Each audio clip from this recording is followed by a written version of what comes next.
사또나리 저 나리 배는 왜 저렇게 뚱뚱해요? 7살 꼬마 보리의 이 맹랑한 질문 하나에 수십 년간 고를 쥐락펴락하던 이방의 안색이 흙빛으로 변합니다. 나락곡식을 훔쳤다는 누명을 쓰고 끌려간 가난한 나무꾼 아버지. 그리고 아버지를 구하기 위해 빈 밥그릇과 굴렁쇠 하나를 들고 사또 앞에 선 7살 아들.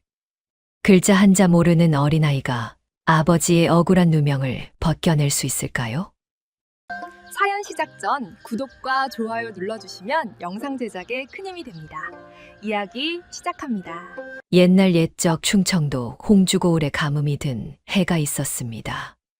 봄부터 비 한 방울 내리지 않더니 논바닥은 거북이 등짝처럼 쩍쩍 갈라졌고 들판에 고개를 빳빳이 세우던 보리와 수수는 하나둘 힘없이 고꾸라졌지요. 그 고을 어귀 산자락 아래 낡은 초가 한 채에 이판석이라는 나무꾼이 살았지요. 하루 종일 산을 오르내리며 지게 가득 나무를 해다 팔아도 쌀 한 줌 사기가 빠듯한 형편이었습니다.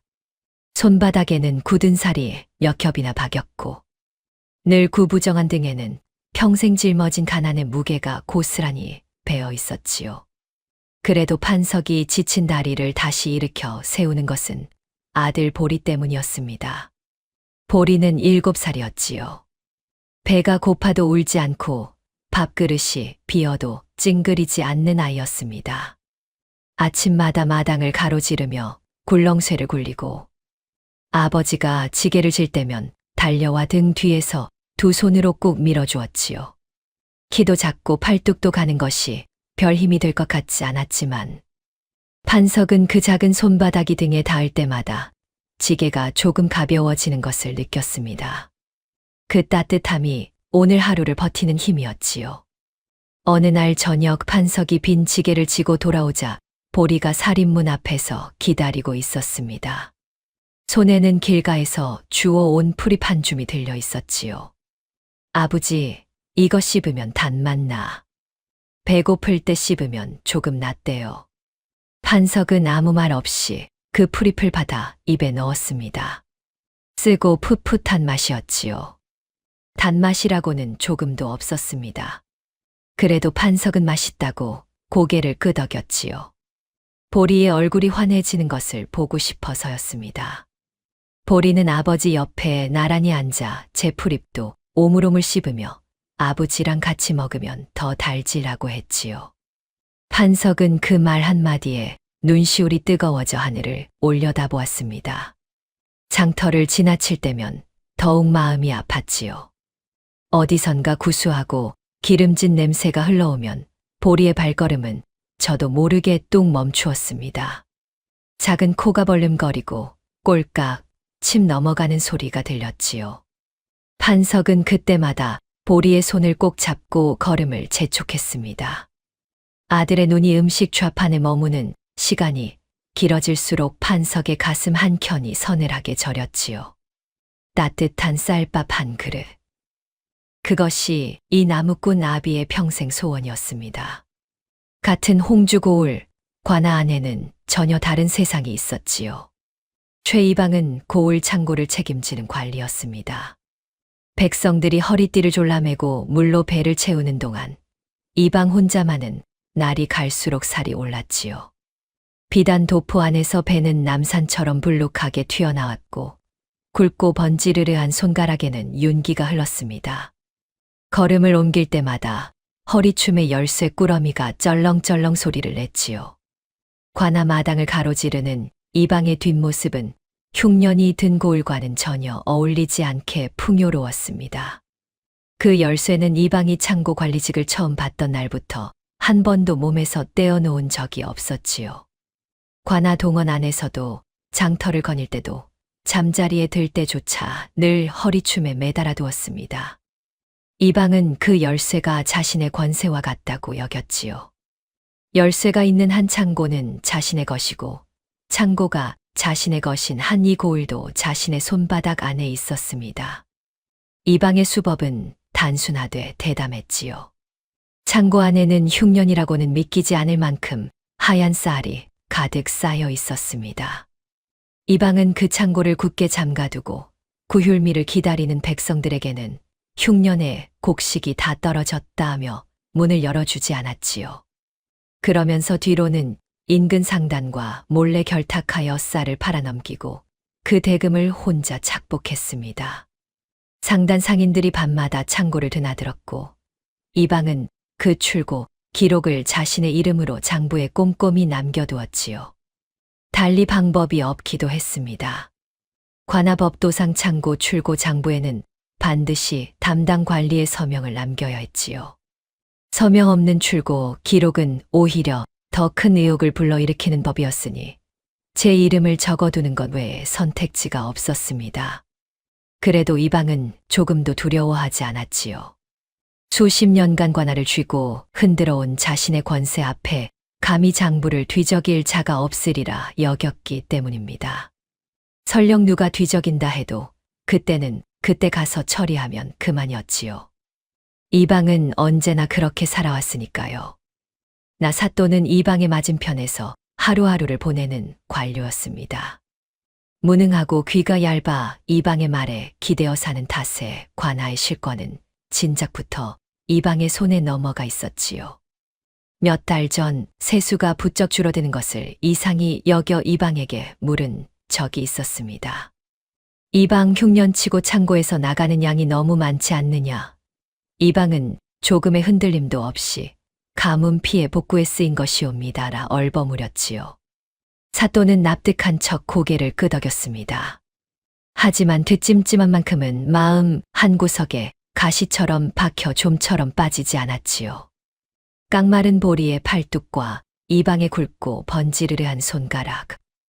같은 하늘 아래 이토록 다른 두 세상이 나란히 놓여 있었습니다.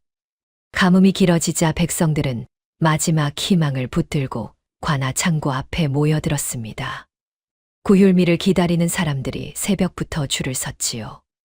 갓난아이를 등에 업은 아낙, 다해진 집신을 신은 노인, 눈이 움푹 꺼진 아이들까지 창고 문이 열리기만을 기다렸습니다. 그러나 이방은 창고 앞에 떡하니 버티고 서서 눈 하나 깜짝 않고 선언했지요. 창고가 텅 비었다. 흉년의 나락곡식인들 하늘에서 떨어지겠느냐. 돌아들 가거라. 한숨 소리와 울음 소리가 뒤엉켰지만 이방의 눈빛은 차갑고 단호했습니다. 사람들은 맥없이 발길을 돌렸지요. 정작 이방의 집 뒤편에서는 매일같이 고기 굽는 기름진 냄새가 흘러나왔습니다. 굶주린 백성들의 코를 간지리는 냄새였지요. 사람들은 수군거렸지만 이방의 눈치를 보느라 아무도 입을 열지 못했습니다. 관아 포졸들조차 이방 앞에서는 고개를 숙이는 판이었으니 힘없는 백성들로서는 더욱 그럴 수밖에 없었지요. 그 무렵 보리는 아버지가 매일 밤 빈손으로 돌아온다는 것을 알고 있었습니다. 아버지가 돌아오는 시간이 되면 보리는 찬마루에 웅크리고 앉아 살인문 쪽을 바라보았지요. 아버지의 지게 소리가 들리면 그때야 벌떡 일어나 살인문을 열었습니다. 아버지, 발. 보리는 아버지가 신을 벗기도 전에 쪼그려 앉아 집신끈을 풀었지요. 판석은 민망하여 이놈아, 됐다며 손을 저었지만 보리는 아랑곳하지 않았습니다. 아버지의 발바닥에 물집이 잡힌 것을 보면 보리는 말없이 손바닥으로 그 발을 꼭 감싸 쥐었지요. 뭐라 말해야 할지 몰라서였습니다. 그것이 보리가 아버지에게 해줄 수 있는 전부였지요. 이방은 그 무렵 이미 희생양을 점찍어 두었습니다. 나무를 납품하러 관아를 드나들다 보니 창고 마당 근처를 자주 지나치게 된 나무꾼 판석이 이방의 눈에 들어온 것이었지요. 관아에 드나드는 가난뱅이 중에서도 가장 얼굴이 알려진 자였습니다.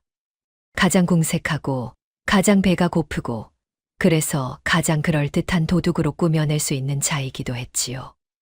이방은 신복을 불러 이른 것은 단 한 가지였습니다. 판석의 집 나무 창고 처마 밑에 쌀 한 자루를 몰래 들여다 놓으라는 것이었지요. 물증을 미리 심어두는 것이었습니다. 신복은 그날 밤 쥐도 새도 모르게 판석의 처마 밑에 쌀 한 자루를 밀어 넣었지요. 이제 준비는 끝났습니다. 판석이 창고 근처에서 조금이라도 수상해 보이는 행동이 포착되는 날이면 그날이 바로 써먹을 날이었지요. 이방은 느긋하게 기다리기로 했습니다. 덫은 놓았고 이제 쥐가 걸려들기만 하면 그만이었으니까요.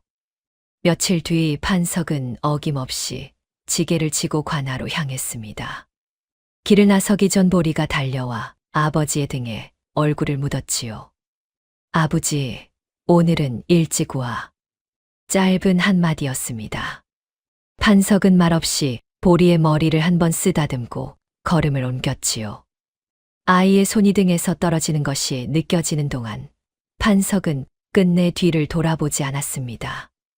돌아보면 발걸음이 떨어지지 않을 것 같아서였지요.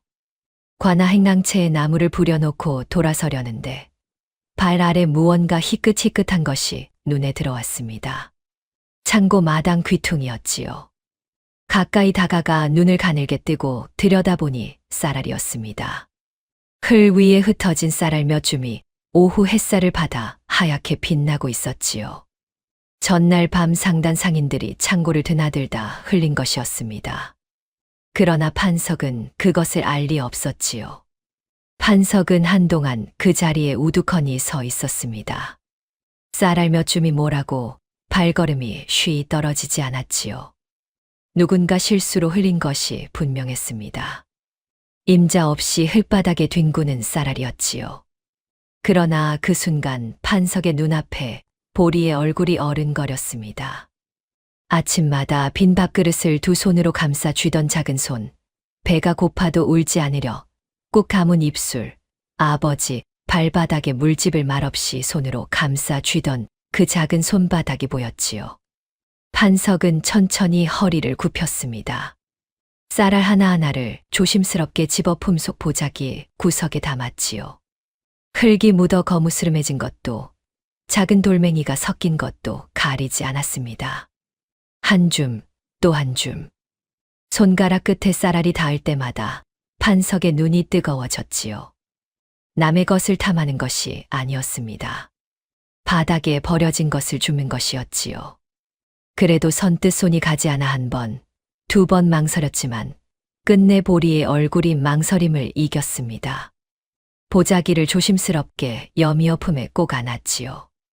지게를 지고 관아 마당을 빠져나오는 판석의 발걸음이 오랜만에 조금 가벼웠습니다. 오늘 밤은 보리에게 쌀 한 움큼이라도 끓여줄 수 있겠다는 생각에 가슴이 뜨거워졌지요. 아이가 뜨끈한 쌀죽 한 그릇을 익혀고 배를 두드리는 모습을 머릿속으로 그리자 저도 모르게 입꼬리가 올라갔습니다. 그것이 얼마나 위험한 보자기인지 판석은 꿈에도 몰랐지요. 판석이 관아 마당을 빠져나오는 것을 지켜보는 눈이 있었습니다. 이방의 신복이었지요. 담장 그늘에 몸을 숨기고 판석의 일거수일투족을 지켜보던 신복은 판석이 보자기에 쌀을 담는 장면을 놓치지 않았습니다. 신복은 즉시 이방에게 달려가고 했지요. 이방은 그 말을 듣고 손뼉을 쳤습니다.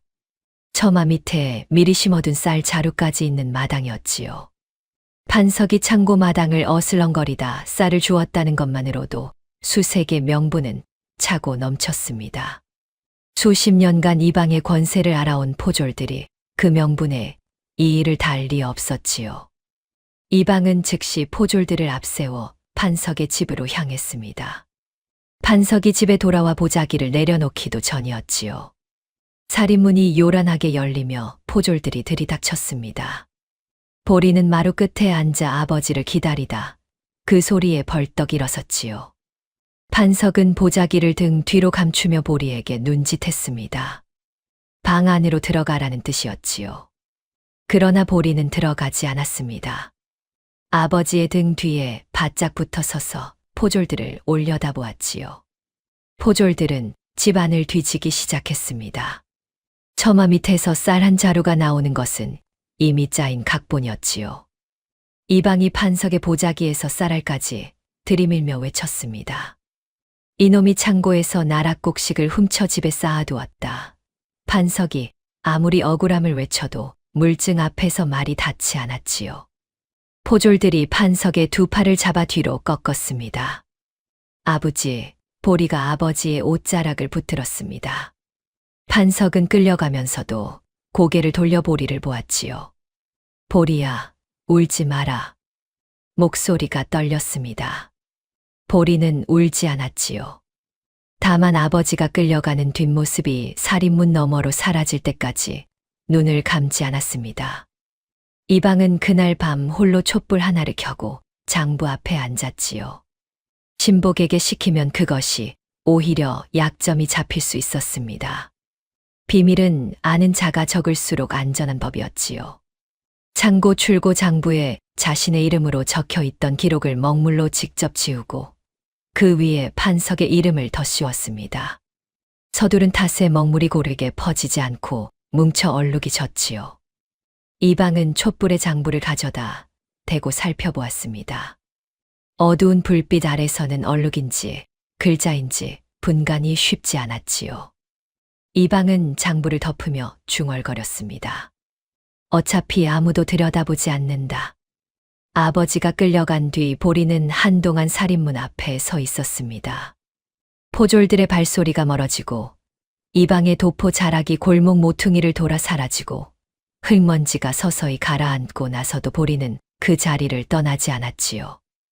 이웃집 아낙 하나가 담장 너머로 고개를 내밀었다가 보리의 얼굴을 보고는 아무 말 없이 들어가 버렸습니다. 담장 너머에서 낮은 수군거림이 들렸지요. 저것 봐, 판석이네, 아이 아니냐. 쯔쯔, 나무꾼 주제에 나락곡식에 손을 댔으니 어서 집 안으로 들여보내게. 괜히 이방 눈에 띄면 저 아이도 화 입어. 그러나 아무도 나서지 않았습니다. 이방의 이름 세 글자가 이 고을에서 어떤 무게를 갖는지 모르는 사람은 없었지요. 보리는 천천히 마당으로 들어갔습니다. 아버지가 끌려가며 놓친 지게가 살인문 옆에 비스듬히 쓰러져 있었지요. 보리는 그 지게를 두 팔로 감싸 안았습니다. 지게는 보리의 몸집보다 훨씬 컸지요. 그래도 기어코 일으켜 담벼락에 기대어 세웠습니다. 아버지가 돌아올 때 제 지게를 찾을 수 있어야 하니까요. 그러고는 부엌으로 들어가 빈 밥그릇 하나를 집어들었습니다. 물 한 모금 담겨 있지 않은 그릇이었지요. 보리는 그 그릇을 가슴에 꼭 안았습니다. 울지 않았지요. 아버지가 끌려가며 마지막으로 한 말이 보리야, 울지 마라였으니까요. 보리는 방 안으로 들어가 돗자리 밑에서 종이 한 장을 꺼냈습니다. 아버지가 장터에서 주워온 것이었지요. 글자를 배우면 써먹으라며 아껴두었던 종이었습니다. 보리는 그 종이를 펼쳐보았지요. 하얀 백지였습니다. 글을 모르니 아무것도 쓸 수 없었지요. 그래도 보리는 그 종이를 고이 접어 품속에 넣었습니다. 그러고는 굴렁쇠를 집어들고 골목을 나섰지요. 방향은 관아 쪽이었습니다. 작은 발이 흙길을 또박또박 밟았지요. 장터를 지나칠 때 구수한 냄새가 코끝을 스쳤지만 보리는 발걸음을 멈추지 않았습니다. 오늘만큼은 배고픔이 느껴지지 않았지요. 뱃속에 다른 무언가가 가득 차 있었습니다. 뜨겁고 단단한 것이었지요. 관아 정문 앞에 다다르자 포졸 둘이 창을 비껴 들고 서 있었습니다. 보리를 내려다보더니 한 포졸이 퉁명스럽게 말했지요. 이놈, 여기가 어디라고 얼씬거리느냐. 썩 꺼지지 못할까. 보리는 물러서지 않았습니다. 빈 밥그릇을 두 손으로 번쩍 들어 힘껏 두드리기 시작했지요. 쨍그랑, 쨍그랑 소리가 조용한 관아 마당에 울려 퍼졌습니다. 억울합니다. 우리 아버지는 도둑이 아니에요. 억울합니다. 포졸들이 달려들어 쫓아내려 했지요. 그러나 보리는 굴렁쇠를 능숙하게 굴려 포졸들의 다리 사이를 요리조리 빠져나갔습니다. 잡힐 듯 하다가도 번번이 몸을 비틀어 빠져나가며 계속 외쳤지요. 구경꾼들이 하나둘 발걸음을 멈추고 정문 앞을 바라보았습니다. 포졸 셋이 7살 아이 하나를 잡지 못해 허둥대는 꼴이 우습기도 했고 저 어린 것이 혼자 관아 앞에 서서 외치는 모습이 애처롭기도 했지요. 누군가의 눈에 눈물이 맺혔습니다. 그러나 이방의 눈치가 무서워 아무도 나서지 못했지요. 우리 아버지는 도둑이 아니에요. 사또나리 들어보세요. 동원 안에서 낮잠을 즐기던 나 사또는 정문 밖에서 들려오는 소란에 눈을 떴습니다. 처음에는 포졸들이 알아서 처리하겠거니 하고 돌아 누웠지요. 그러나 소리는 잦아들기는커녕 점점 더 크고 또렷해졌습니다. 쨍그랑 쨍그랑 그릇 두드리는 소리와 함께 억울합니다. 우리 아버지는 도둑이 아니에요. 하는 어린아이의 목소리가 끊이지 않았지요. 사또는 못 이기는 척 자리에서 일어나 도포를 여미고 동원 밖으로 나섰습니다. 정문 앞에 7살 남짓한 사내아이 하나가 서 있었지요. 흙투성이 옷의 맨발이었습니다. 한 손에는 굴렁쇠를 들고 다른 손에는 빈 밥그릇을 쥐고 있었지요. 포졸 셋이 저마다 아이를 잡으려 허리를 굽혔다 폈다 하는데 아이는 이리 돌고 저리 빠지며 좀처럼 잡히지 않았습니다. 사또는 그 광경을 멍하니 바라보다가 손을 들어 포졸들을 물렸지요. 포졸들이 물러서자 아이는 굴렁쇠를 내려놓고 사또 앞으로 또박또박 걸어왔습니다. 보리는 사또 앞에 무릎을 꿇었지요. 그러고는 품속에서 무언가를 조심스럽게 꺼냈습니다. 고이 접힌 종이 한 장과 빈 밥그릇이었지요. 종이를 펼치자 아무것도 없었습니다. 글자 한자 없는 백지였지요. 사또는 미간을 찌푸렸습니다. 공식 소장으로 받아들이기에는 어이없는 것들이었지요. 그러나 아이의 눈빛이 묘하게 마음에 걸렸습니다. 겁에 질린 눈도 아니고 생떼를 쓰는 눈도 아니었지요. 무언가 단단하게 버티고 있는 눈이었습니다. 흔들리지 않는 눈이었지요. 사또는 결국 손짓했습니다. 잠깐 들어봐라. 공식 재판이 아닌 사또의 사적인 청취로 자리를 마련한 것이었지요. 보리가 입을 열었습니다. 사또나리, 이게 제 소장이에요. 우리 아버지는 도둑 아니라는 증거예요. 글을 못 배워서 빈 종이밖에 못 드리지만 이 빈 그릇이 우리 아버지가 얼마나 가난한지 보여줘요. 쌀 도둑이 이렇게 가난하겠어요? 관아 마당에 잠시 침묵이 내려앉았지요.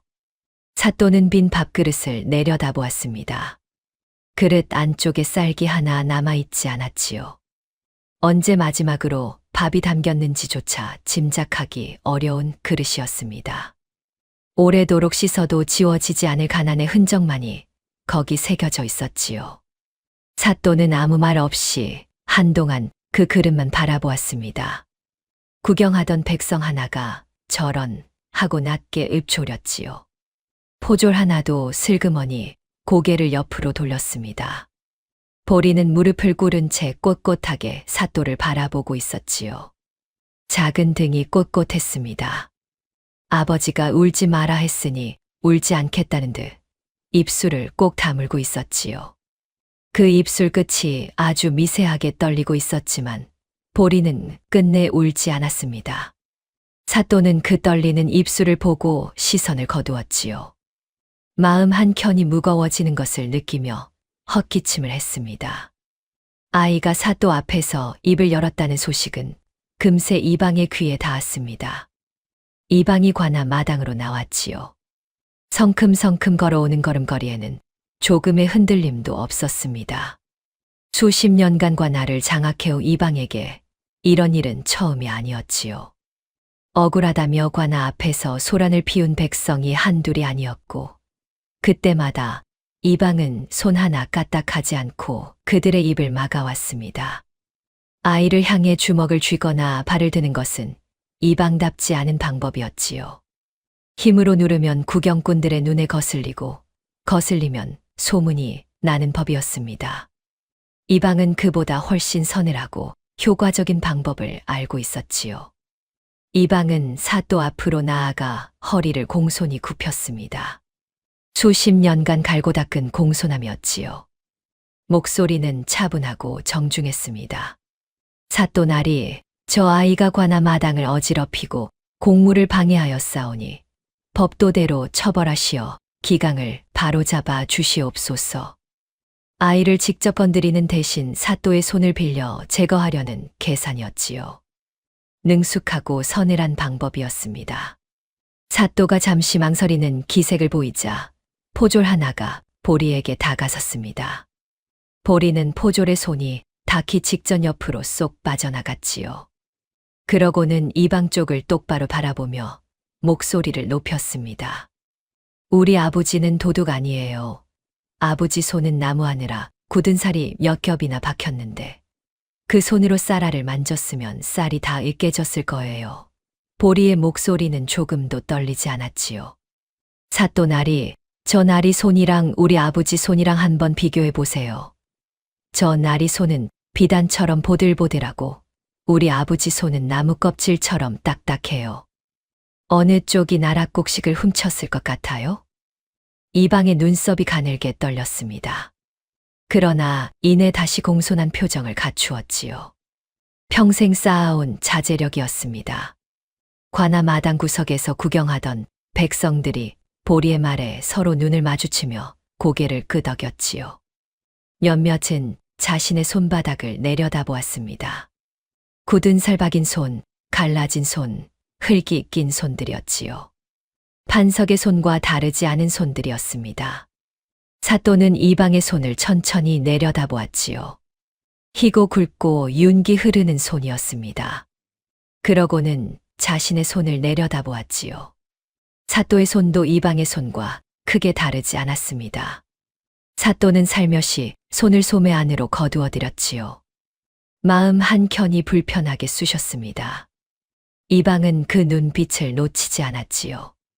속으로는 이를 갈면서도 겉으로는 여전히 공손하게 고개를 숙이고 서 있었습니다. 이방이 다시 사또를 향해 허리를 굽히며 입을 열려는 순간이었습니다. 보리가 불쑥 앞으로 걸어 나왔지요. 이방의 불룩하게 튀어나온 대를 손가락으로 똑바로 가리키며 고개를 갸웃거렸습니다. 이방은 순간 움찔했지요. 감히 자신의 몸을 손가락질하는 자는 지금껏 단 한 명도 없었으니까요. 포졸들도 상단 상인들도 사또도 이방의 배를 손가락질하며 질문을 던진 적은 없었습니다. 이방의 눈이 가늘어졌지요. 그러나 보리는 아무것도 모르는 얼굴로 두 눈을 동그랗게 뜨고 계속 바라보았습니다. 사또 나리, 저 나리 배 안에는 보물상자가 들어있는 거예요. 보리의 목소리는 밉살스럽지 않았지요. 진심으로 궁금해서 묻는 아이의 목소리였습니다. 우리 아버지는 물만 마셔서 배가 등에 딱 붙었는데 저 나리는 숨을 쉴 때마다 배에서 쩔렁쩔렁 소리가 나는 것 같아요. 흉년에 나라실 하면 저렇게 배가 불러오는 거예요. 관아 마당 여기저기서 웃음 참는 소리가 새어나왔습니다. 포졸들은 고개를 꺾어 입을 가렸지요. 구경하던 백성들 사이에서도 킬킬거리는 소리가 났습니다. 이방의 얼굴이 불그락푸르락했지요. 그러나 사또 앞에서 아이에게 역정을 낼 수는 없는 노릇이었습니다. 이방은 두 주먹을 소매 안에서 꽉 쥐었지요. 평생 이런 망신을 당한 적이 없었습니다. 그것도 글도 모르는 7살짜리 아이에게서였지요. 보리는 아랑곳하지 않고 계속했습니다. 사또 나리, 우리 동네 어른들은 다 배가 등에 붙었어요. 나무꾼도, 농부도, 대장장이도 다 홀쭉해요. 그런데 저 나리랑 사또 나리만 배가 이렇게 빵빵해요. 보리가 사또의 배도 슬쩍 바라보는 바람에 사또가 저도 모르게 배를 집어넣었지요. 나라실 하시는 나리들은 다 저렇게 임금님 곳간처럼 배가 빵빵해지는 거예요? 그럼 우리 아버지도 나라실 시켜주시면 안 돼요. 우리 아버지는 힘도 세고 부지런한데 나라실 하면 저렇게 배가 불러와서 보리도 밥을 배불리 먹을 수 있을 것 같아요. 구경꾼들 사이에서 웃음이 한바탕 터져 나왔습니다. 이방은 입술을 꾹 깨물었지요. 사또는 웃지 않았습니다. 보리가 내뱉은 말들이 하나하나 가슴 어딘가에 작은 구멍을 내는 것 같은 느낌이었지요. 이방의 불룩한 배와 판석의 등에 딱 붙은 배. 그 선명한 대비가 사또의 눈앞에서 좀처럼 지워지지 않았습니다. 사또는 시선을 다시 이방에게로 돌렸지요. 이방은 여전히 공손하게 고개를 숙이고 있었습니다. 표정 하나 흐트러지지 않은 채였지요. 그 흔들리지 않는 공손함이 오히려 더 서늘하게 느껴졌습니다. 사또는 한동안 말이 없었습니다. 이방의 배를 바라보는 사또의 눈빛이 달라지고 있었지요. 보리의 맹랑한 질문들이 하나하나 쌓이면서 사또의 마음속 어딘가에 박혀있던 가시가 다시 움직이기 시작했습니다. 몇 달 전 세수가 줄어든다고 물었을 때 이방이 능청스럽게 둘러대던 장면이 불현듯 떠올랐지요. 가문 피해 복구에 쓰인 것이옵니다. 그때는 납득한 척 고개를 끄덕였지만 지금 생각해보면 그 대답이 너무 매끄러웠습니다. 이방의 대답은 언제나 너무 매끄러웠지요. 걸리는 데가 없고 막히는 데가 없고 의심이 파고들 틈이 없었습니다. 그것이 오히려 이상하다는 생각을 왜 진작하지 못했을까? 사또는 스스로에게 그 물음을 던졌지요. 이방, 너는 흉년이라면서 안색이 왜 그리 좋으냐? 사또의 목소리가 달라졌습니다. 몇 달 전 이방에게 세수에 대해 물었을 때처럼 금방 고개를 끄덕이고 넘어갈 목소리가 아니었지요. 이방은 잠깐 눈동자가 흔들렸습니다. 그러나 이내 허리를 더 공손하게 굽혔지요. 나라시를 성실히 받드는 것이 소인의 도리이옵니다.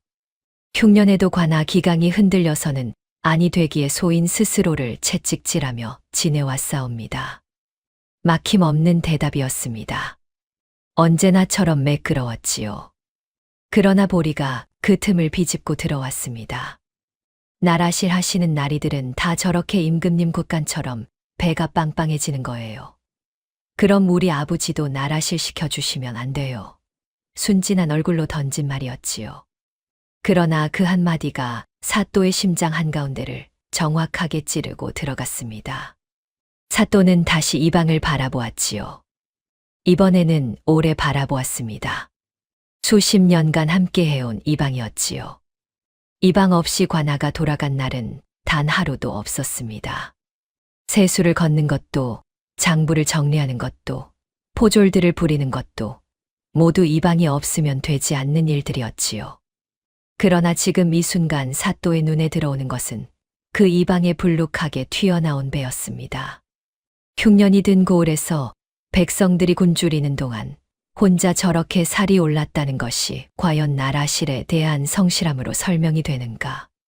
사또는 오랫동안 미루어왔던 물음을 드디어 자신에게 던지기 시작했지요. 찜찜한 가시가 다시 목구멍 위로 올라왔습니다. 달라지는 것을 느낀 이방은 즉시 움직였습니다. 수십 년간 관아를 장악해온 이방이었지요. 위기가 닥쳤을 때 어떻게 대처해야 하는지를 뼛속까지 알고 있었습니다. 사또의 눈빛이 달라지기 시작하면 그 눈빛이 완전히 굳어지기 전에 새로운 무언가를 들이밀어야 했지요. 이방은 소매 안으로 넣어두었던 손을 꺼내 품속에서 장부 한 권을 들어 올렸습니다. 미리 손을 봐둔 조작 장부였지요. 이방은 그것을 사또 앞으로 내밀며 목소리에 힘을 실었습니다. 사또 나리, 소인의 말을 믿기 어려우시다면 이것을 보시옵소서. 여기 이 판석이라는 자가 나라 창고에서 쌀을 빼돌린 기록이 고스란히 적혀 있사옵니다. 날짜도 양도 모두 빠짐없이 남아 있습니다. 이방의 목소리는 확신에 차 있었지요. 장부를 내미는 손도 흔들리지 않았습니다. 어떤 위기 앞에서도 흔들리지 않는 것, 그것이 이방이 수십 년간 이 자리를 지켜온 비결이었지요. 판석은 억울함에 두 눈이 벌겋게 달아올랐습니다. 소인은 정말 모르는 일이옵니다. 창고에서 쌀을 빼돌린 적이 없사옵니다. 단 한 톨도. 그러나 물증을 앞에 두고 외치는 말은 허공으로 흩어질 뿐이었지요. 관중들은 이방의 권세 앞에 입을 다물었습니다. 포졸들은 시선을 내리깔았고 구경꾼들은 발을 뒤로 빼며 고개를 숙였지요. 판석의 목소리만 관아 마당에 홀로 울렸다가 사그라들었습니다. 사또는 장부를 건네받아 천천히 펼쳤지요. 눈을 가늘게 뜨고 장부 안의 글자들을 훑어 내려갔습니다. 판석이라는 이름이 여러 날짜에 걸쳐 반복해서 적혀 있었지요. 날짜마다 수량이 꼼꼼히 기록되어 있었습니다. 처음 보기에는 반듯한 장부였지요. 사또의 눈이 장부 위를 천천히 내려갔습니다. 그러다 사또는 장부를 들여다보다가 이방 쪽으로 시선을 돌리며 잠시 입을 다물었지요. 마음속의 가시가 더 깊이 박히는 듯 했습니다. 어딘가 이상한 느낌이 들었지요. 그러나 그것이 무엇인지 쉽게 잡아낼 수가 없었습니다. 이방의 오랜 권세 앞에서 쉽사리 입을 열지 못한 채 사또는 장부와 이방을 번갈아 바라보았지요. 관아 마당이 숨을 죽였습니다. 보리는 그 장부를 바라보았지요. 그를 모르는 아이였습니다. 장부에 무슨 글자가 적혔는지 읽을 수 없었지요. 그러나 보리의 눈은 글자가 아닌 다른 것을 보고 있었습니다. 장부 위에 번져 있는 먹물의 얼룩이었지요. 어떤 부분이 다른 부분보다 유독 까맣고 뭉쳐 있었습니다. 마치 무언가를 급하게 덧씌운 것처럼 보였지요. 보리는 고개를 갸웃거리며 그 얼룩을 가만히 바라보았습니다. 보리가 사또 곁으로 조용히 다가갔습니다. 사또가 내려다보자 보리는 조심스럽게 장부 쪽을 손가락으로 가리켰지요. 사또 날이 저기 좀 이상해요. 보리의 목소리가 낮아졌습니다. 아까처럼 크게 외치는 목소리가 아니었지요. 오히려 그 낮고 조용한 목소리가 마당 전체에 또렷하게 울렸습니다. 사또 날이 저기 왜 글자가 두 겹이에요? 저기 먹물이 이상하게 덩어리져 있는데 뭔가 가리려고 덧칠한 것처럼 보여요. 보리가 장부의 한 부분을 손가락으로 가리켰지요. 글자들은 다 고르게 퍼져 있는데 저기 한 군데만 먹물이 뭉쳐서 얼룩이 졌어요. 저기 뭔가 숨겨놓은 것 아니에요. 사또는 보리가 가리키는 곳을 다시 들여다보았습니다. 처음에는 그냥 지나칠 뻔했지만 한 번 의식하고 보니 보리의 말이 틀리지 않았지요. 장부의 특정 부분이 다른 곳보다 유독 먹빛이 짙고 고르지 않았습니다. 마치 그 아래에 무언가를 숨겨놓은 것처럼 먹물이 두껍게 겹쳐져 있었지요. 사또는 자리에서 일어섰습니다. 장부를 들고 동원 밖으로 걸어 나가 햇빛 아래 섰지요. 장부를 높이 들어 햇살에 비추었습니다. 빛이 종이를 통과하자 먹물 아래에서 희미하게 무언가가 살아나왔지요. 흐릿하고 불분명했습니다. 글자의 윤곽이 어렴풋이 잡혔지만 먹물이 너무 두껍게 겹쳐진 탓에 어떤 글자인지 단정 짓기가 어려웠지요. 분명한 것은 하나였습니다. 그 지워진 이름의 획이 판석과는 전혀 달랐지요. 사또의 미간이 좁아졌습니다. 이방을 바라보았지요. 이방은 여전히 공손하게 서 있었습니다. 그러나 사또의 눈이 장부에서 자신에게로 옮겨오는 것을 본 순간 이방의 눈동자 깊숙한 곳에서 무언가가 움직였지요. 아주 짧은 순간이었습니다. 그러나 사또는 그것을 보았지요. 수십 년간 이방 곁에서 살아오면서 한 번도 본 적 없는 빛이었습니다. 두려움이었지요. 사또는 장부를 천천히 내리며 입을 열었습니다. 이방. 목소리가 달라져 있었지요. 이 장부 다시 살펴보아야겠다. 사또가 장부를 내리고 침묵하는 동안 보리는 아버지 쪽을 바라보았습니다. 판석은 포졸들에게 양팔을 붙들린 채 마당 한편에 서 있었지요. 눈은 벌겋게 달아올라 있었고 입술은 말을 삼킨 채 꾹 다물려 있었습니다. 억울함이 얼굴에 가득했지만 이방의 권세 앞에서 그 억울함을 터뜨릴 힘이 없었지요. 어깨가 축 늘어져 있었습니다. 지게를 지고 산을 오르내리던 그 넓은 어깨가 한없이 작아 보였지요. 보리는 그 모습을 바라보며 뱃속에서 무언가 뜨겁게 끓어오르는 것을 느꼈습니다. 말로 설명할 수는 없었지요. 7살 아이가 품을 수 있는 분노의 크기를 훌쩍 넘어서는 감각이었습니다. 이방이 아버지 한 사람만 괴롭히는 게 아니라는 것을 보리는 본능적으로 알고 있었지요. 창고 앞에서 빈손으로 돌아서던 안악들, 곤줄인 눈으로 장터를 기웃거리던 아이들, 밤마다 담장 너머에서 들려오던 한숨 소리들. 이방은 그 모든 것의 원인이었습니다. 그 사실이 7살짜리의 뱃속에서 불덩이처럼 타오르고 있었지요. 보리는 아버지에게 천천히 걸어갔습니다. 포졸들이 막으려 했지만 사또가 손짓으로 내버려 두라 했지요. 보리는 아버지 앞에 서서 위를 올려다보았습니다. 판석도 아래를 내려다보았지요. 아버지와 아들의 눈이 마주쳤습니다. 아버지.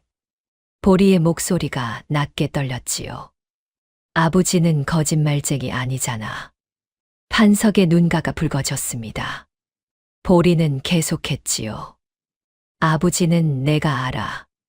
매일 새벽에 일어나서 산에 가고 늦게 돌아오고 밥 한 그릇 먹는 것도 아껴서 나 줬잖아. 그런 아버지가 도둑이면 이 세상에 도둑 아닌 사람이 어디 있어. 판석의 눈에서 눈물 한 방울이 흘러내렸지요. 두 팔이 포졸에게 붙들려 있었기 때문에 손으로 닦지도 못한 채 눈물이 턱까지 흘러내렸습니다. 판석은 아들 앞에서 울지 않으려 입술을 깨물었지만 소용없었지요. 보리는 다시 사또 쪽을 돌아보았습니다. 작은 어깨를 한 번 크게 들이쉬고 말했지요. 아버지, 내가 저 나리 뱃속에 든 나쁜 마음 다 꺼내줄게. 기다려. 목소리가 떨리지 않았습니다. 두 눈도 흔들리지 않았지요. 판석은 그 눈을 바라보다가 이를 악물었습니다. 아들이 자신보다 단단해 보이는 것이 고마우면서도 가슴이 찢어지게 아팠지요. 이 어린 것이 이 무거운 마당에서 혼자 버티고 있었습니다. 판석은 그 사실이 부끄러웠지요. 보리가 다시 관아 마당 한가운데로 걸어 나왔습니다. 이번에는 이방을 향하지 않았지요. 사또를 똑바로 바라보며 걸어갔습니다. 사또가 내려다보자 보리는 손을 들어 이방의 허리춤을 가리켰지요. 쩔렁쩔렁 소리를 내던 열쇠 꾸러미였습니다. 이방은 보리의 손가락이 자신의 허리춤을 향하는 것을 보고 자신도 모르게 손으로 허리춤을 감쌌지요. 그 순간적인 반응이었습니다. 수십 년간 몸에서 떠나지 않던 열쇠였으니까요.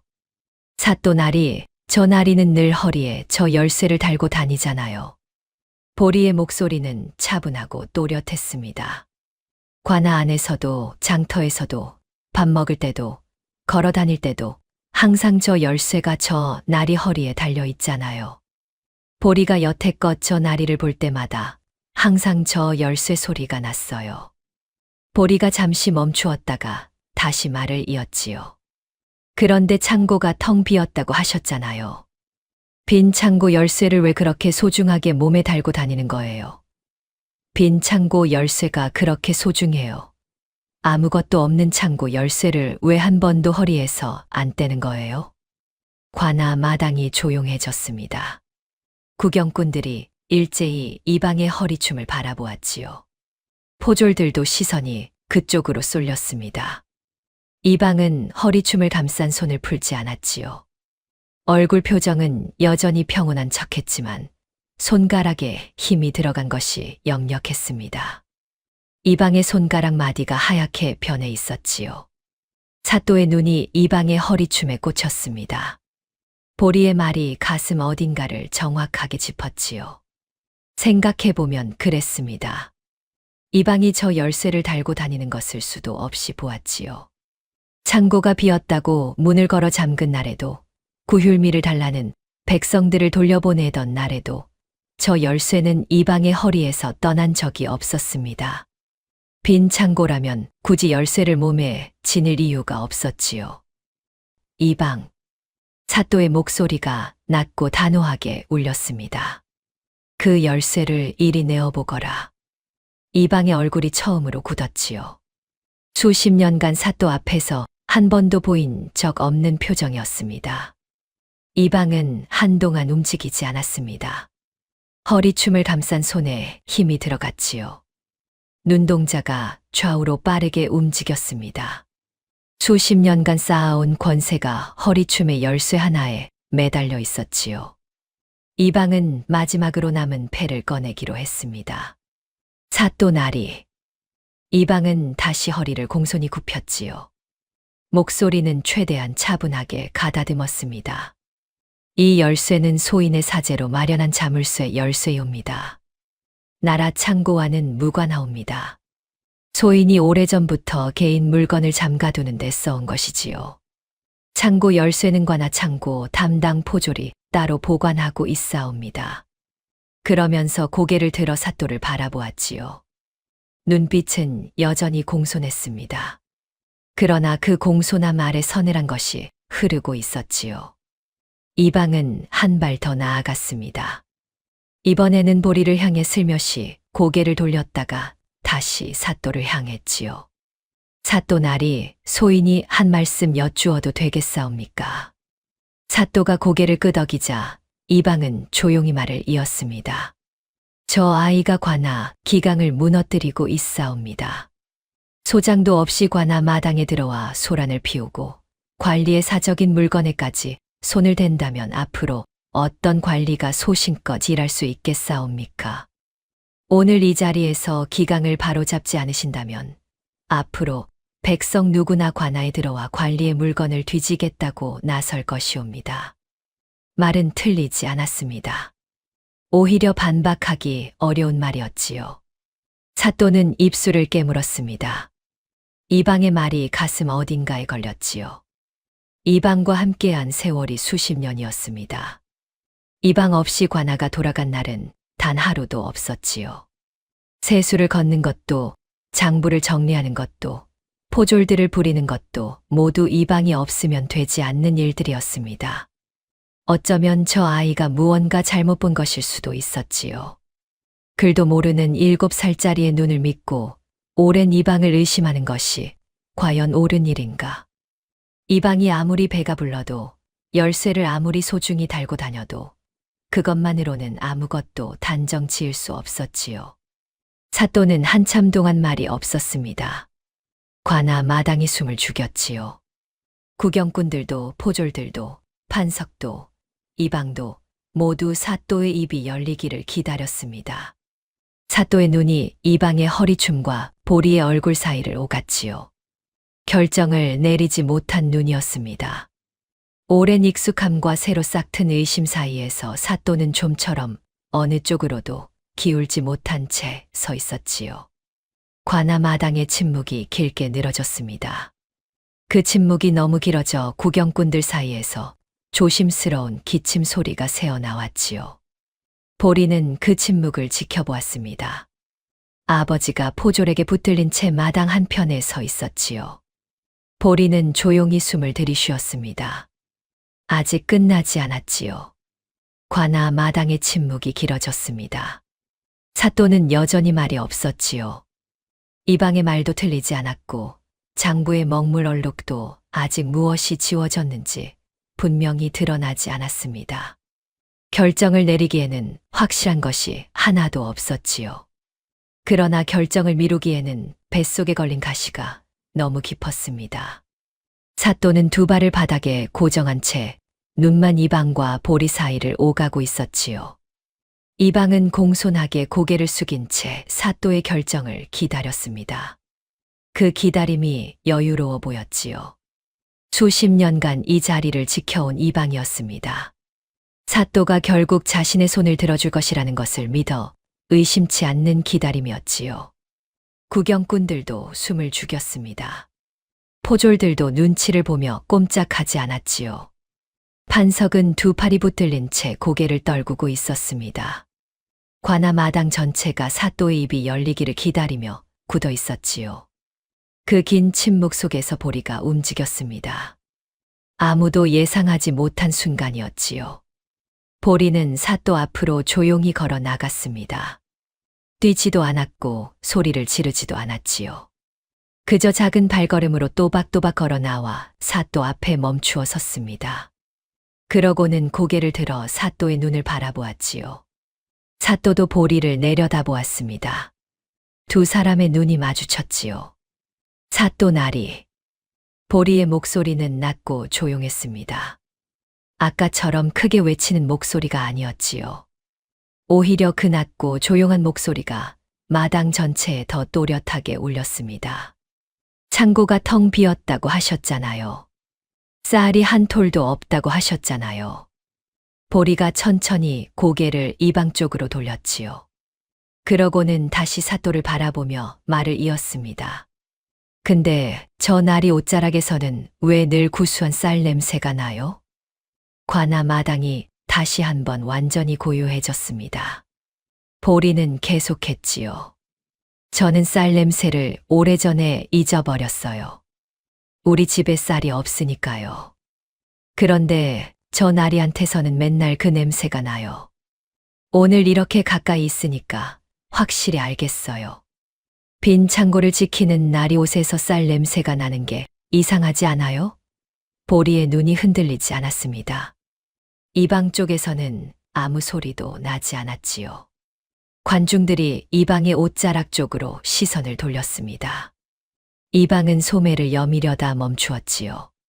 그 움직임이 너무 역력했습니다. 보리는 사또에게 한 발 더 다가섰지요. 그러고는 조금 더 낮은 목소리로 그러나 마당 전체에 울리도록 또렷하게 말했습니다. 사또 나리, 저 창고 문 한 번만 열어봐 주세요. 그리고 잠깐 멈추었다가 보리가 마지막으로 말했지요. 저 정말 배고파요. 그 한마디였습니다. 길게 외친 말도 아니었고 사또를 향해 던진 논리도 아니었지요. 그저 7살 아이가 뱃속에서 끌어올린 솔직한 한마디였습니다. 굶주린 아이가 굶주렸다고 말하는 것이었지요. 거짓이 없었습니다. 꾸밈이 없었지요. 그 한마디 앞에서 수십 년간 쌓인 이방의 말재간도, 사또의 오랜 망설임도, 관아 마당을 가득 채운 침묵도 한꺼번에 무너져 내렸습니다. 사또의 눈빛이 바뀌었지요. 오랫동안 이방의 말에 기대어 살아온 눈빛이 아니었습니다. 무언가를 스스로 결정하는 눈빛이었지요. 사또는 천천히 고개를 들고 이방을 바라보았습니다. 이방은 여전히 공손한 자세를 유지하고 있었지요. 그러나 그 눈동자 깊숙한 곳에서 처음으로 두려움이 어른거렸습니다. 사또는 그것을 보았지요. 수십 년간 한 번도 보지 못한 것이었습니다. 사또는 천천히 입을 열었지요. 이방. 목소리가 낮고 단호하게 울렸습니다. 열쇠를 내어라. 이방은 한동안 움직이지 않았습니다. 허리춤을 감싼 손에 힘이 들어갔지요. 눈동자가 빠르게 움직이며 출구를 찾았습니다. 사또의 눈빛, 포졸들의 표정, 구경꾼들의 시선이 모두 자신에게 쏠려 있었지요. 이방은 마지막으로 한 번 더 입을 열었습니다. 평생 자신을 지켜온 그 능숙한 입이었지요. 사또 나리, 소인의 말씀을 들어주시옵소서. 이방의 목소리는 여전히 공손했습니다. 그러나 아까처럼 매끄럽지 않았지요. 처음으로 균열이 생겼습니다. 이 열쇠는 분명 소인의 사제로 마련한 것이옵니다. 나라 창고 열쇠와는 생김새부터 다르옵니다. 저 아이의 말만 믿고 소인의 물건을 함부로 빼앗는다면 이는 관아의 법도를 스스로 무너뜨리는 일이 되옵니다. 나리께서 오늘 일이 하신다면 앞으로 관아 관리 중 어느 누가 소신껏 나라시를 할 수 있겠사옵니까? 목소리는 공손했지만 그 안에 간절함이 배어 있었습니다. 평생 단 한 번도 들어본 적 없는 이방의 간절한 목소리였지요. 그러나 사또는 더 이상 흔들리지 않았습니다. 포졸들은 이방에게서 열쇠를 가져오너라. 사또의 명이 떨어지자 포졸 둘이 앞으로 나섰지요. 이방은 한 발 뒤로 물러섰습니다. 그러나 관아 마당 안에서 도망칠 곳은 없었지요. 포졸들이 이방의 양옆을 막아섰습니다. 이방은 포졸들과 사또를 번갈아 바라보다가 결국 손을 내렸지요. 허리춤에서 열쇠 꾸러미가 떨어졌습니다. 쩔렁 소리가 났지요. 그 소리가 유난히 크게 들렸습니다. 수십 년간 이방의 권세를 상징하던 소리였지요.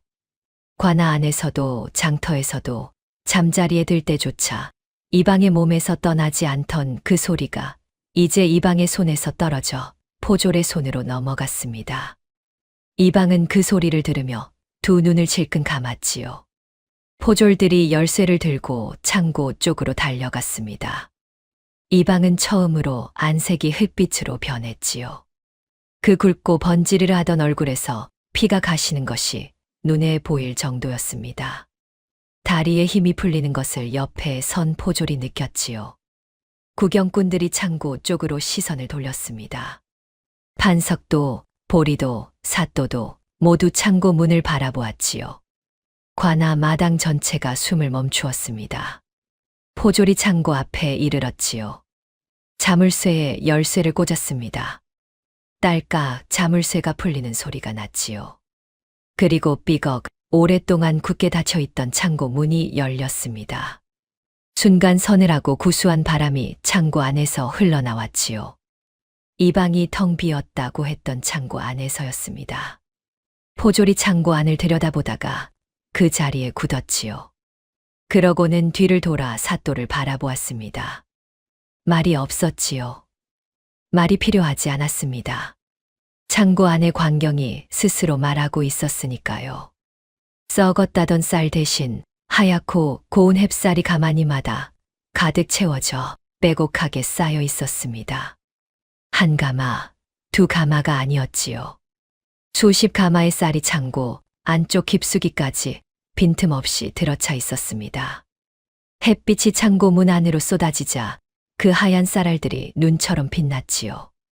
침묵이 한 박자 흘렀습니다. 그리고 터졌지요. 쌀이다. 누군가 소리쳤습니다. 그 한마디에 창고 앞에 모인 구경꾼들 사이에서 환호가 터져 나왔지요. 오랫동안 굶주리며 이방의 거짓말을 믿어온 백성들이었습니다. 그 입에서 나오는 소리가 분노인지 기쁨인지 알 수 없을 만큼 뒤엉킨 울음 섞인 함성이었지요. 안악들이 서로 손을 붙들었습니다. 노인들은 두 손으로 얼굴을 감쌌지요. 아이들은 뭔지도 모르고 따라서 소리를 질렀습니다. 이방은 그 함성을 들으며 두 다리에 힘이 완전히 풀렸지요. 옆에 선 포졸이 잡지 않았다면 그대로 주저앉았을 것이었습니다. 수십 년간 쌓아온 권세가 창고 문이 열리는 소리 한 번에 무너져 내렸지요. 이방의 눈에서 무언가가 사라졌습니다. 오랫동안 그 눈을 채우고 있던 서늘한 빛이었지요. 보리는 창고 문을 바라보았습니다. 하얀 쌀이 빛을 받아 눈처럼 빛나고 있었지요. 보리는 아무 말도 하지 않았습니다. 그저 그 광경을 가만히 바라보았지요. 눈물이 났습니다. 울지 않으려 했지만 이번만큼은 참을 수 없었지요. 보리는 소매로 눈을 닦으며 아버지 쪽을 돌아보았습니다. 판석도 울고 있었지요. 두 팔이 풀린 채 그 자리에 서서 얼굴을 가리지도 않고 울고 있었습니다. 아들이 혼자 이 모든 것을 버텨온 동안 포졸에게 붙들린 채 아무것도 할 수 없었던 그 시간들이 한꺼번에 쏟아지는 것 같았지요. 판석은 울면서 보리를 향해 걸어왔습니다. 보리도 아버지를 향해 달려갔지요. 두 사람이 관아 마당 한가운데서 만났습니다. 판석이 보리를 두 팔로 꽉 안았지요. 보리는 아버지의 가슴에 얼굴을 묻었습니다. 관아 마당에 환호 소리가 가득했지요. 그러나 두 사람에게는 그 소리가 들리지 않는 것 같았습니다. 아버지와 아들이 서로를 꼭 붙들고 서 있는 그 자리에는 오직 고요함만이 있었지요. 창고 문이 열린 날 저녁부터 관아 안에서는 조사가 시작되었습니다. 이방의 신복들이 하나둘 불려 들어왔지요. 이방의 권세 아래 수십 년을 살아온 자들이었습니다.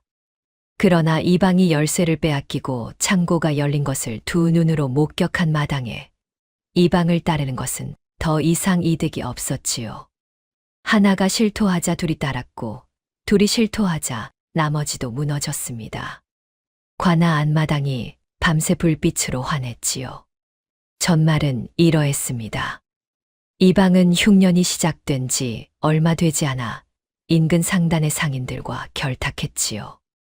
백성들에게는 창고가 텅 비었다고 거짓말하며 문을 걸어 잠그고 밤마다 상단 상인들을 불러들여 쌀을 팔아넘겼습니다.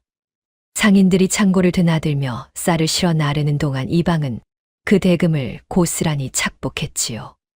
그렇게 몇 달이 흘렀습니다. 백성들이 굶어 쓰러지는 동안 이방의 곳간은 날이 갈수록 두둑해졌지요. 판석이 창고 마당에서 주웠던 쌀알은 그 상단 상인들이 밤마다 창고를 드나들다 흘린 것이었음이 밝혀졌습니다. 판석은 아무것도 모른 채 바닥에 버려진 쌀알을 주운 것이었지요. 그것이 이방의 눈에 띄었고 이방은 그 기회를 놓치지 않았습니다. 판석의 집 처마 밑에서 나온 쌀 한 자루는 이방이 신복을 시켜 미리 들여다 놓은 것이었지요. 판석이 창고 마당을 지나간다는 것을 알고 미리 물증을 심어두었다가 판석이 쌀알을 줍는 것이 목격되자 그 명분을 이용해 집을 수색한 것이었습니다. 처음부터 끝까지 이방이 짜놓은 각본이었지요. 장부 조작의 전말도 드러났습니다. 창고 출고 장부에는 관아, 법도상 반드시 담당 관리의 서명을 남겨야 했지요. 이방은 수십 년간 자신의 이름으로 장부를 기록해왔습니다. 상단과의 거래 기록도 모두 이방 본인의 이름 아래 적혀 있었지요. 그러다 판석을 희생양으로 삼기로 결정하자 이방은 밤중에 혼자 촛불을 켜고 장부 앞에 앉았습니다. 신복에게 시키면 약점이 잡힐 수 있었으니까요. 이방은 자기 손으로 자기 이름을 먹물로 지우고 그 위에 판석의 이름을 덧씌웠지요. 서두른 탓에 먹물이 고르게 퍼지지 않고 뭉쳐 얼룩이 졌지만 이방은 아무도 눈치채지 못할 것이라 여겼습니다. 7살짜리 아이가 그 얼룩을 발견할 것이라고는 꿈에도 생각하지 못했지요.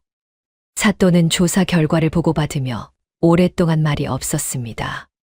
몇 달 전 이방에게 세수가 줄어든다고 물었을 때 이방이 능숙하게 둘러대던 장면이 다시 떠올랐지요. 그때 조금 더 파고들었다면 어땠을까? 그러나 사또는 편한 쪽을 택했었지요. 이방의 말을 믿는 척하고 고개를 끄덕이는 것이 훨씬 쉬웠으니까요. 그 나태함이 백성들을 몇 달이나 굶겼습니다. 사또는 그 사실이 뼛속까지 부끄러웠지요. 부어. 판석이 풀려난 것은 다음 날 이른 아침이었습니다. 옥사 문이 열리자 판석은 한동안 그 자리에 서 있었지요. 다리에 힘이 없었습니다. 밤새 차가운 땅 위에서 웅크리고 있었던 탓에 몸이 굳어 있었지요. 포졸이 부축하려 했지만 판석은 손을 저었습니다. 혼자 걸어 나왔지요. 관아 마당을 가로질러 정문으로 향하는 걸음이 느렸지만 그래도 제 두 발로 내딛는 걸음이었습니다. 정문 앞에 보리가 기다리고 있었지요. 밤새 집에 돌아가지 않고 관아 정문 앞에서 기다린 것이었습니다. 보리의 옷은 이슬에 젖어 있었고 뺨은 추위에 발그레했지요. 굴렁쇠는 옆에 내려놓고 빈 밥그릇은 가슴에 꼭 안은 채였습니다. 판석이 정문을 나서는 것을 보자 보리는 그제야 달려왔지요. 아버지. 판석은 달려오는 보리를 두 팔로 받아 안았습니다. 아이의 몸이 차가웠지요. 밤새 얼마나 추웠을까. 판석은 보리를 꼭 껴안은 채 아무 말도 하지 못했습니다. 목이 막혔지요. 보리도 아무 말 하지 않았습니다. 그냥 아버지의 품에 얼굴을 묻고 있었지요. 두 사람이 그렇게 한동안 관아 정문 앞에 서 있었습니다. 이방의 처벌은 엄중했지요. 사또는 이방을 관아 마당으로 불러내어 그 자리에서 관직을 박탈했습니다. 이방이 수십 년간 쥐고 흔들어온 권세가 한순간에 사라지는 자리였지요. 이방은 곤장 50대를 맞았습니다. 그 굵고 번지르르 했던 몸이 곤장 앞에서는 한없이 작아졌지요. 전 재산은 몰수되었고 상단 상인들도 줄줄이 잡아들여 함께 처벌받았습니다. 이방은 결국 먼 곳으로 유배형에 처해졌지요. 몇 달간 홍주고을을 쥐고 흔들던 이방이 포졸들에게 등이 떠밀려 관아 정문을 나서는 뒷모습은 한없이 초라했습니다. 사또는 관아 마당에 백성들을 모았지요. 그러고는 단 위에서 내려와 마당 한가운데 서서 고개를 숙였습니다. 사또가 고개를 숙이는 것을 본 백성들이 웅성거렸지요. 이방의 농간을 진작 알아채지 못하고 여러분을 이토록 오랫동안 굶기게 한 것은 소관의 잘못이요. 면목이 없소이다. 사또의 목소리가 낮고 무거웠습니다. 백성들 사이가 조용해졌지요. 누군가 흐느끼는 소리가 들렸습니다. 그날 창고가 열렸습니다. 쌀이 백성들에게 나누어졌지요. 몇 달 만에 처음이었습니다. 판석의 손에도 쌀 한 가마가 쥐어졌지요. 판석은 두 손으로 가마를 받아들고 한동안 바라보았습니다. 이 쌀을 받는 날이 올 것이라고 생각하지 못했지요. 눈물이 가마 위로 떨어졌습니다. 보리는 그 쌀 가마를 아버지와 함께 들고 집으로 돌아왔지요. 아버지가 가마의 한쪽을 들고 보리가 반대쪽을 들었습니다. 보리의 몫은 거의 없다시피 했지만 그래도 함께 들고 걸었지요. 집에 돌아오자 보리가 부엌으로 달려갔습니다. 아궁이 앞에 쪼그려 앉아 부싯돌을 찾았지요. 불씨가 살아나자 보리가 소리쳤습니다. 아버지 불 피웠어. 판석은 그 목소리를 들으며 마당에 서서 하늘을 올려다보았지요. 오랫동안 비를 머금지 못한 하늘이었습니다. 그러나 그날따라 유난히 맑아 보였지요. 며칠이 지났습니다. 홍주고을의 쌀이 풀리자 장터에 사람들이 돌아왔지요. 오랫동안 닫혀있던 좌판들이 하나둘 문을 열었습니다. 떡 굽는 냄새, 국 끓이는 냄새, 지지고 볶는 냄새가 장터 골목을 따라 흘렀지요. 그 냄새들이 어우러져 홍주 장터 특유의 구수하고 시끌벅적한 분위기가 서서히 되살아났습니다. 그 장터를 굴렁쇠 하나가 굴러가고 있었지요. 보리였습니다. 굴렁쇠를 능숙하게 굴리며 장터 골목을 누볐지요. 옷은 여전히 낡았고 발은 여전히 맨발이었습니다. 그러나 얼굴에서 무언가가 달라져 있었지요. 아까보다 조금 더 가벼워 보였습니다. 뱃속에 뜨끈한 것이 채워진 사람의 얼굴이었지요. 품속에는 주먹밥 하나가 들어 있었습니다. 아버지가 이른 아침부터 지어 뭉쳐준 것이었지요. 판석은 쌀을 씻으면서 몇 번이나 씻었는지 모를 만큼 정성스럽게 씻었습니다. 밥을 안 칠 때도 불 조절을 수도 없이 확인했지요. 밥이 되자 두 손에 물을 묻히고 꾹꾹 눌러 주먹밥을 뭉쳤습니다. 보리가 좋아하는 대로 소금을 조금 뿌린 단순한 주먹밥이었지요. 그러나 판석은 그것을 건네며 아무 말도 하지 않았습니다. 말이 필요 없었지요. 보리도 받으며 아무 말 하지 않았습니다. 그냥 두 손으로 꼭 쥐고는 품에 넣었지요. 장터를 한 바퀴 돌다 보리가 발걸음을 멈추었습니다. 장터 한편에 사또가 서 있었지요. 수행원도 없이 혼자였습니다. 사또는 장터 좌판들을 둘러보며 천천히 걷고 있었지요. 뭔가를 확인하러 나온 것 같았습니다. 보리가 사또 앞으로 걸어갔지요. 사또가 보리를 알아보고 걸음을 멈추었습니다. 잘 있었느냐? 사또가 먼저 말했지요. 보리는 고개를 끄덕였습니다. 그러고는 품속에서 주먹밥을 꺼냈지요. 날이 우리 아버지가 오늘 쌀밥 지었어요. 한 입 드세요. 사또는 잠시 멈추었다가 주먹밥을 받아들었습니다. 크게 한 입 빼어 물었지요. 소금 간만 된 단순한 밥이었습니다. 그러나 사또는 그것이 자신이 근래에 먹은 것 중 가장 맛있다고 느꼈지요. 사또 나리. 보리가 다시 입을 열었습니다. 사또가 내려다보자 보리가 물었지요. 나쁜 아이들은 왜 나쁜 짓을 해요? 잡히면 혼나는 거 알면서 왜요? 사또는 잠시 할 말을 잃었습니다. 이 질문에 답할 수 있는 말이 쉽게 떠오르지 않았지요. 글쎄다. 사또가 천천히 말했습니다. 욕심이 눈을 가리면 잡힐 것이라는 생각을 못하는 법이지. 보리가 고개를 갸웃거렸지요. 그럼 잡을 사람이 있으면 돼요? 사또가 보리를 바라보았습니다. 그렇지. 잡을 사람이 있어야 하지. 보리가 고개를 끄덕였지요. 그럼 나리가 잘 잡으면 되겠네요. 앞으로는. 사또는 그 말에 할 말이 없었습니다. 잠시 침묵이 흘렀지요. 사또는 남은 주먹밥을 다 먹고 보리를 내려다보았습니다. 고맙다. 짧은 한마디였지요. 보리는 씩 웃었습니다. 그러고는 굴렁쇠를 굴리며 장터 골목으로 다시 달려갔지요. 사또는 보리의 뒷모습을 한동안 바라보았습니다. 굴렁쇠가 골목 모퉁이를 돌아 사라질 때까지 서 있었지요. 그러고는 조용히 입을 열었습니다. 들을 사람이 없는 자리에서 혼자 중얼거리듯 말했지요. 배부른 자의 법보다 상식을 묻는 아이의 한마디가 더 무섭다. 다음 영상을 빠르게 만나보시려면 좋아요와 구독을 눌러주세요. 그럼 더 재미있는 영상으로 찾아뵙겠습니다. 모두 행복한 하루 보내세요.